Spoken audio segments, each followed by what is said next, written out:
No matter who you are, if you've owned an older motorcycle, you've probably had to deal with dirty or completely non-operational carbs. So you've either cleaned them yourself or taken it to a shop to be repaired. Well, if you want to DIY the repair, you're going to need some tools. One such tool many like to use are these ultrasonic cleaners. They help make the job quicker and easier. So lately, I've been doing a lot of carb rebuilds. That's a common task for a motorcycle repair shop in the spring and summer. This works great unless the carb won't fit in the can, or in my case, you're doing multiple carburetors and you want to use your time efficiently. So I had a decision to make. Do I continue on the way I was, or do I invest some money in an ultrasonic cleaner? So instead of waiting for one to arrive, I decided to run down to Harbor Freight and grab this unit here. So this doesn't fit most common carb sizes that you will find on motorcycles. The usable depth of this is about 2.5 inches. So you gotta run it, flip the carb, run it, flip the carb, run it, flip the carb, and run it. So up until now, I was willing to deal with the cons of this unit until it stopped working. The ultrasonic portion of this stopped working, while the heater also decided that it did not want to function when you press the button, and I did not notice, and it boiled out all of my solution, as you can see here. So on Harbor Freight's website, it says this has a 90-day warranty. Well, I'm either close or outside of that warranty. Yes, it didn't even last 3 months. And not only that, but it could have burnt down my shop. So this was kind of a blessing in disguise. The amount of carb rebuilds I've done so far this year kind of required a bigger, better unit.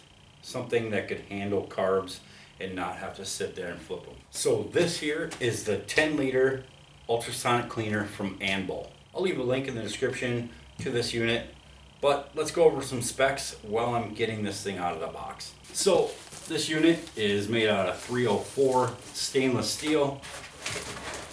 Sorry guys, I don't have a top down right at the moment.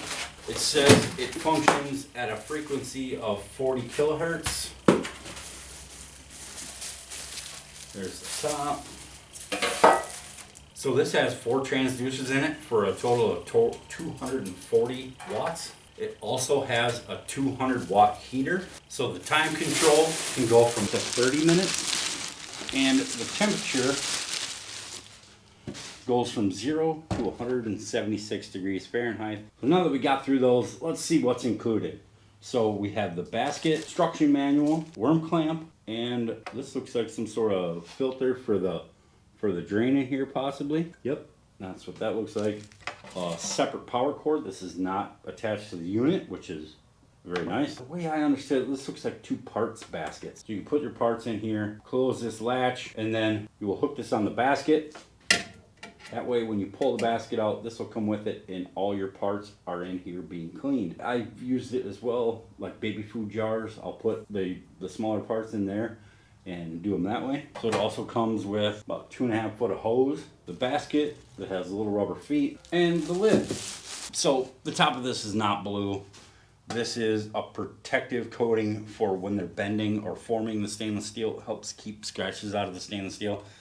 And this stuff will stick and never come off in heat. Just make sure you take this off. Like I said, I'm working on some carbs for a GT 750.